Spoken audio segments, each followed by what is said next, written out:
আল্লাহর নামে শুরু করছি। আপনি কি জানেন, এমন কিছু জায়গা আছে যেখানে অকারণে যাওয়া মানুষের জন্য বিপদ ডেকে আনতে পারে? বিশেষ করে নির্জন পরিত্যক্ত জায়গা আর কবরস্থান।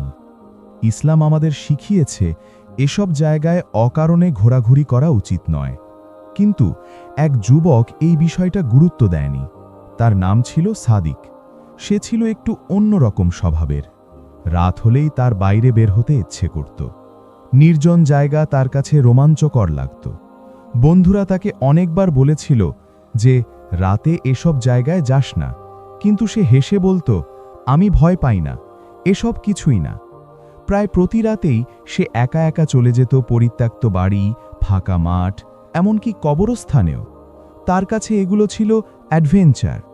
একদিন গভীর রাত, চারদিকে কোনো মানুষ নেই, হালকা বাতাস, গাছের পাতা নড়ছে। সাদিক সেদিন ঢুকল একটি পুরনো পরিত্যক্ত জায়গায়। জায়গাটা অনেক বছর ধরে ফাঁকা, ভাঙা দেয়াল, অন্ধকার ঘর, চারদিকে অদ্ভুত নীরবতা। হঠাৎ সে অনুভব করল কেউ যেন তাকে দেখছে। সে চারদিকে তাকালো, কিন্তু কাউকে দেখতে পেল না। তারপর একটা ঠান্ডা বাতাস তার পাশ দিয়ে বয়ে গেল। সে একটু অস্বস্তি অনুভব করল, কিন্তু নিজেকে সামলে নিয়ে বলল, কিছু না, ভয় পাওয়ার কিছু নেই। হঠাৎ একটা শব্দ, টুক টুক টুক, যেন কেউ হেঁটে আসছে। সাদিক থেমে গেল, তার বুক ধড়ফড় করতে লাগল।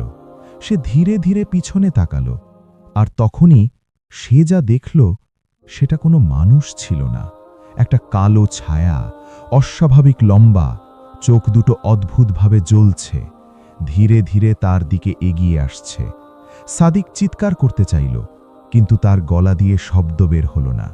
তার শরীর অবশ হয়ে গেল, আর কিছুক্ষণ পর সে মাটিতে লুটিয়ে পড়ল। পরের দিন লোকজন তাকে অচেতন অবস্থায় খুঁজে পায়। অনেক কষ্টে তাকে সুস্থ করা হয়। জ্ঞান ফিরে পাওয়ার পর সে কাঁপা কণ্ঠে শুধু একটা কথাই বলল, আমি এমন কিছু দেখেছি যা মানুষ না। এই ঘটনা শোনার পর একজন আলেম বললেন, শোনো, অকারণে নির্জন ও ভয়ঙ্কর জায়গায় যাওয়া ইসলামে নিষেধ করা হয়েছে।